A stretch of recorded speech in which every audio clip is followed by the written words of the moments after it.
Hello there, Taurus.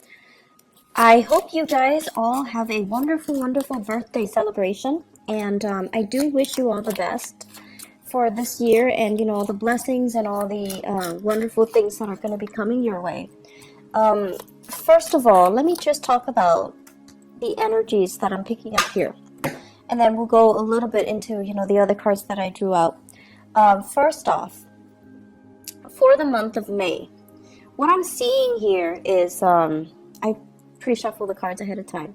This is an idea of like this machine, okay? It's the Wheel of Fortune in the center of the spread. It's by all means a very, very good card. But I feel like in this context and in the context that we're dealing with for the month of May, this is kind of like that machine. And what it is that, it takes in inputs and then it spits out outputs. And I feel like for many of you, this is your contribution, okay? You have a lot of skills to offer. You have a lot of like specialized knowledge and expertise and know-how. And many of you are great with problem solving, troubleshooting, supervisors or managers or people that are in charge of big accounts or large quantities of data or doing quality control. And this is your input, and you're putting in a lot of work. And you put it into this machine, and of course, it's going to bring about a lot of prosperity, right? So you're coming into it believing in the system, believing that if you work really, really hard, you're going to get where you need to be because the machine will reward you, right? And the greater the input, the greater the output. So you kind of come into the world or come into this work environment really believing in it. And then you kind of feed into it. But then along the way, you kind of encounter the opposite scenarios where people that don't have very much, they don't come with all the skills and all the expertise and all the educational background and all the life experiences or even the work experiences. They come in very, very subpar and just underwhelming. And they're also feeding into the machine. And they're also getting a lot of prosperity back at them. So is that really fair? I don't think that it is. And especially, in your predicament, I really don't feel that it is. And you don't feel that it's fair. But yet you're encountering situations in your work environment and in your professional life where people that have, an underwhelming amount of skills, they're being treated the same way that you are treated, where you spent many, many years cultivating and honing in on and perfecting your craft. And you're not, or you are getting the same level of recognition, and it just feels very unfair, unjust.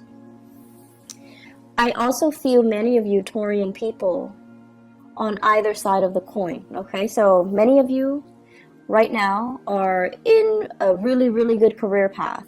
And I feel for many of you, you could be like 35 to like 45, okay, that age group. Quite successful, having a lot of people that you command. Everyone looks up to you to solve their problems.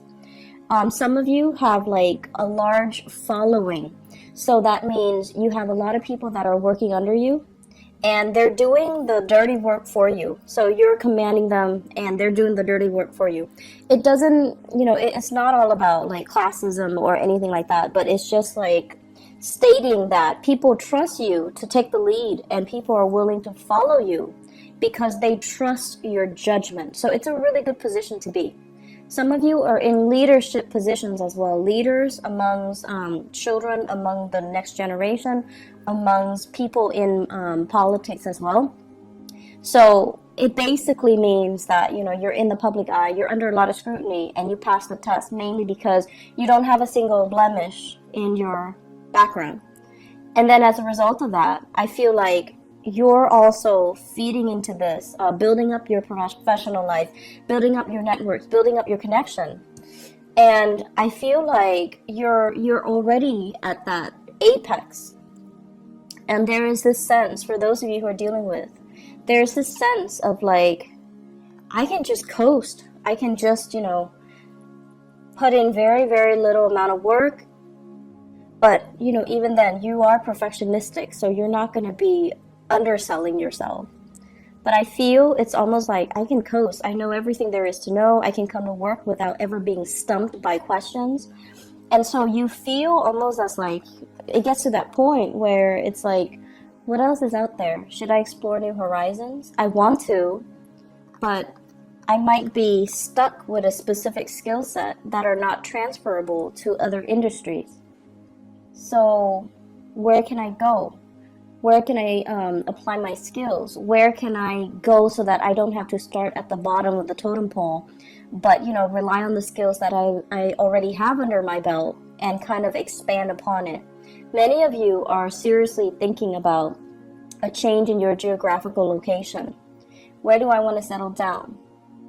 Where do I want to buy property? Where do I want to have children? Where do I want to raise children? Do I want to be here or overseas? So there are a lot of issues that are coming through more on the long-term ideological front. Do I want to settle here or do I want to move somewhere else?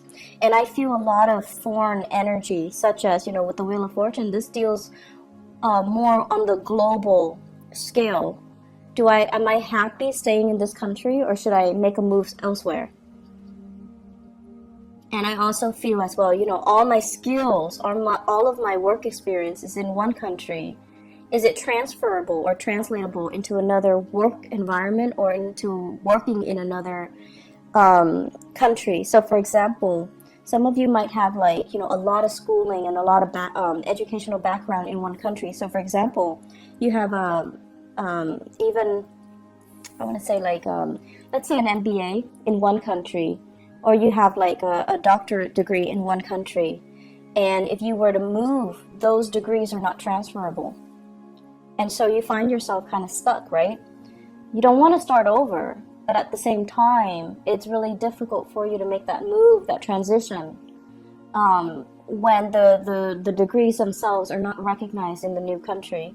And then many of you want to change, I'm hearing change jurisdiction. You might have a license in one state and you want to practice in another state, but you have to redo that process. You have to get the license in the new state. So all of these things are coming up for re-examination. And I see a lot of people in institutional roles, working in some type of either a federal agency or academic institutions, medical institutions, things that are accredited, things that require licensing, things that require it's not a walk in the park to get yourself in the door, to get your foot in the door. So if you were to leave it and start over, it can feel very daunting, and it can also feel like you have to start from scratch. But there are new opportunities that are coming in on the horizon right now, and I feel it's converging. It's it's coming in for you.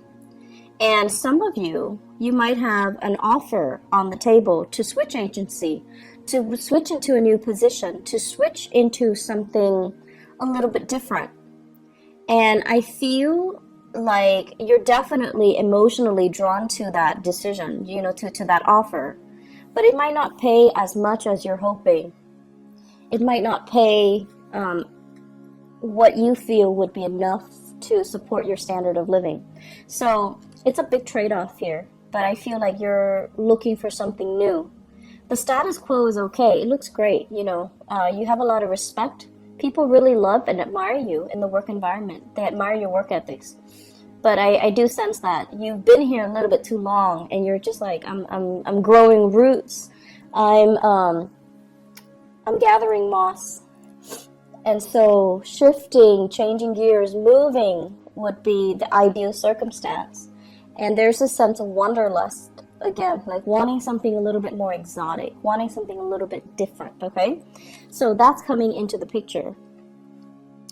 The rest of the spread, what it talks about overall is it deals heavily with, I keep seeing this for you guys as well.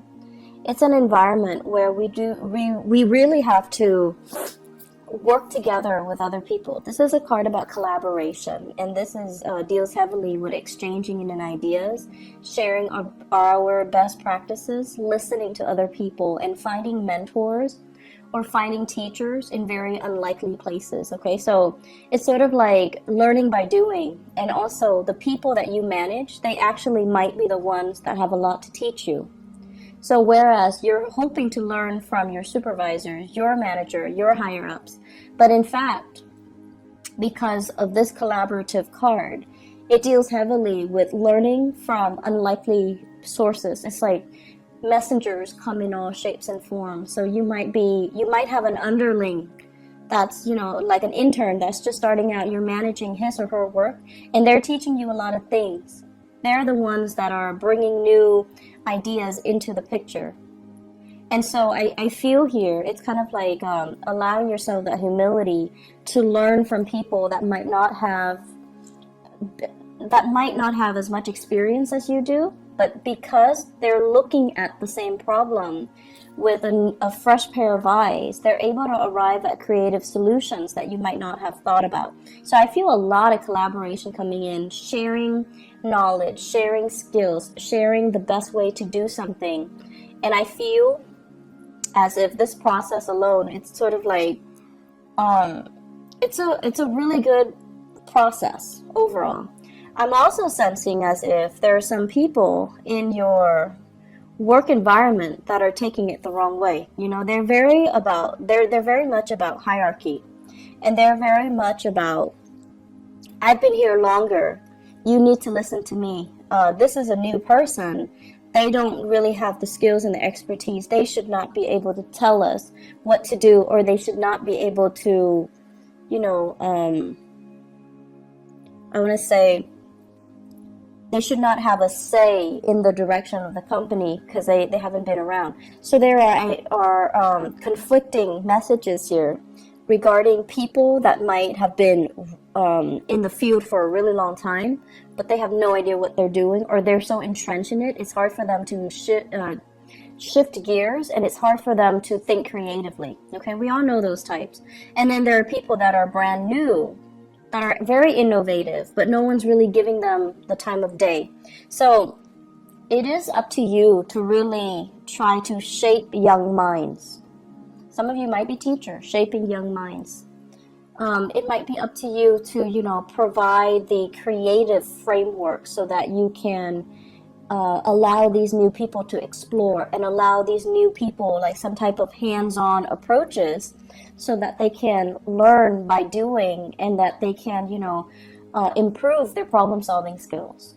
So don't listen to the people that are like, I've been around, I know exactly what I'm doing, but they're not really, pulling their weight, or they're so entrenched in one way of doing things that they're not able to switch gears, think creatively, solve problems through a new, fresh pair of eyes, or, adopt new technology even. So success is only on the surface. You have to really delve deep to really, understand what people are dealing with and how they perceive their work, okay? Because success is only skin deep. So aside from that, the other messages that I'm getting in the picture here, it feels to me as if many of you are thinking about, once again, changing location. And you might, want to stay in the same job, but really, really thinking about like saving up, planning, plotting to kind of leave the nest. Some of you might be living with parents, and the housing environment looks a little bit crowded. The work that's cut out, it's sort of like, I have a space, I don't have to pay rent, or I'm paying very minimal rent, and I'm not doing all the chores. The chores are divided between all the people in the household, possibly with family. And so it just feels as if it's very comfortable. It's like, it's not a lot of work because it's spread out across many people. But you're at a point where you do want to grow, and you do want to be able to be independent. So many of you are at this place. It's a catch-22. On the one hand, it's so comfortable, and rent is cheap, but on the other hand, it's like I really want to have my own space. So I see many of you plotting and planning in that regards. And I'm also seeing many of you, the house situation, you might have been thinking about like repairs and things like that. Like, this is a card about marriage, and it's also like the physical dwelling, okay? When it's in the reverse, I usually think of like putting a lot of money into a relationship, putting a lot of money into housing repairs.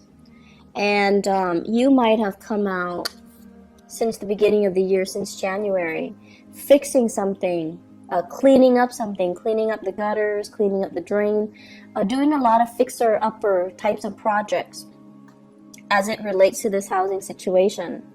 And now you're like, is it really worth it? Can we just sell the house as is and then move on? But you're still biding your time, and everything that you do, you are taking very careful and methodical steps. So I feel like some of you are at that point where you're like, maybe we should just sell it. Or maybe we should, change location and just rent somewhere else. Maybe we should change into another city. Maybe we should, leave the nest and create our own nest. For those of you who are newlyweds or who are thinking, who are in significant relationships and you're thinking about having children. So that's an element coming in as well. Career looks really, really good. I feel like for many of you, you're very established in your career and you're watching this. And then for others, you're at a place that is very, very safe. Okay, so it's like a 10-year track, or it's like you have your foot in the door in some type of a career building position. So it could be like a governmental agency, it could be with the county, it has really good benefits and things like that. That's what I'm sensing. And if you stay there, you can shift very quickly into a management position, and then from there you can go into a senior position. So I feel like your career is already set, but you're just like, I'm not sure if this is where I want to be, because life is still calling me. Foreign lands, foreign seas, foreign languages, foreign people, it's still exotic. So I feel many of you are at a point where you have something that's really good, but you're still not 100% content. There's still that pull, that wanderlust, okay? I pulled out these 3 cards, and I wanted to see what your love life looks like. Mainly because this is so work and career and finance focused that I wanted to, specifically look at other areas of your life. So what I have here, first of all, is a water sign. So this is a Pisces, Cancer, Scorpio, Sun, Moon, or Rising. This is somebody who's very home-based, very home-oriented, okay?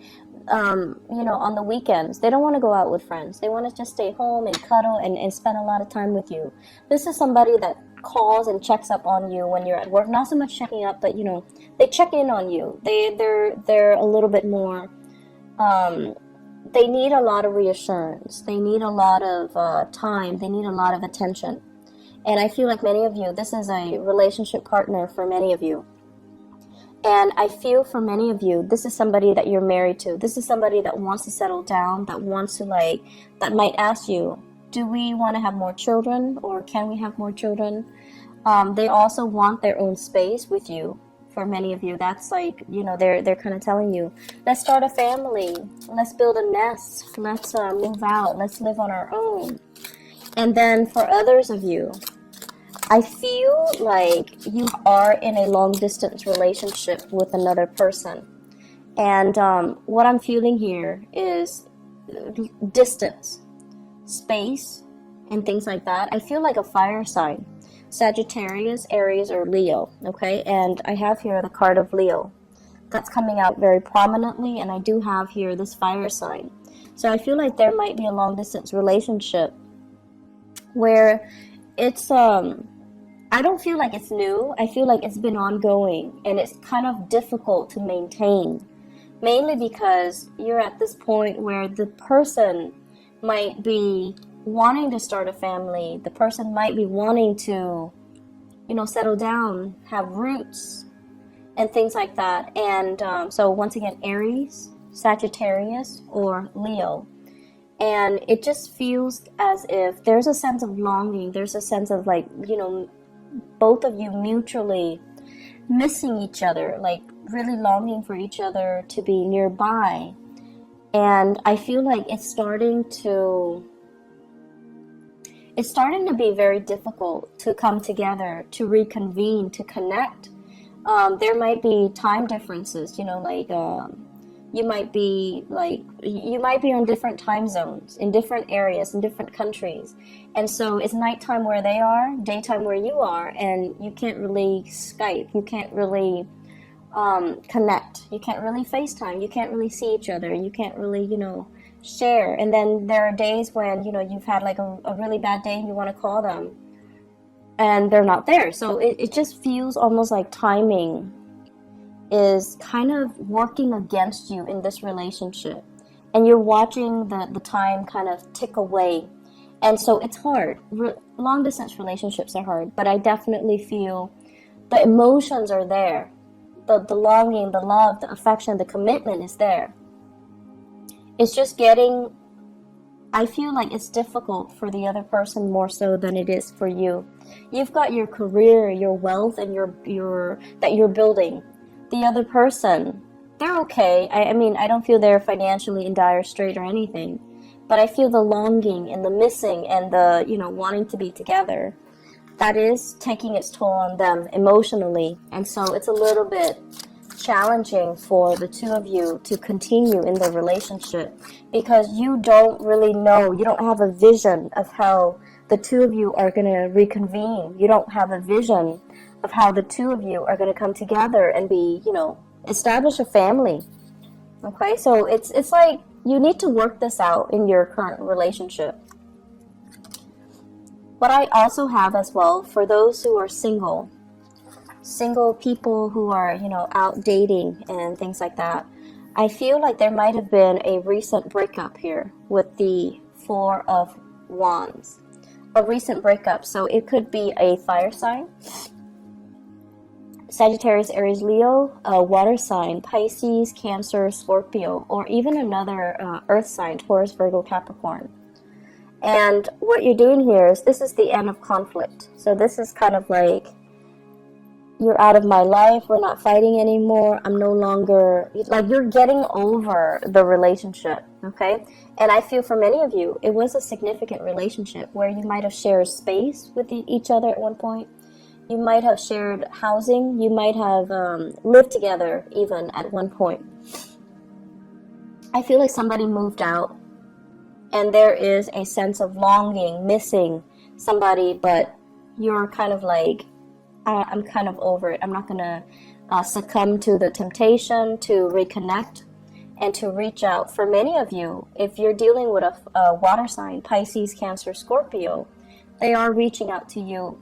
They're reaching out, and there's an apology that I'm feeling here, and you're kind of turning the other way, and it's kind of like signaling to me the end of conflict. No more fighting, no more internal struggle, no more external struggle, and taking new opportunities, okay? Singles, it's a really good time for you to make the most of your birthday time. Birthday time is what we call like the solar return, when you have a lot of luck and prosperity on your side. So you want to make the most of it and, you know, tell yourself out with the old, in with the new, so that you can invite new energies into your life, okay? It's going to be a really, really good month. I feel many of you are getting over breakups. And I see many of you are kind of like trying to solidify a relationship as well. You still are trying to figure out the direction, you know, like, what's going to happen? How are we going to come together? So it's still not there yet, but I feel like it can get there. Just give it a little bit more time, okay? So Taurus, I hope you all have a wonderful birthday celebration time. I wish you all the best, okay? And take care of yourself. Take it easy, all right? I'll talk to you guys soon. Bye-bye.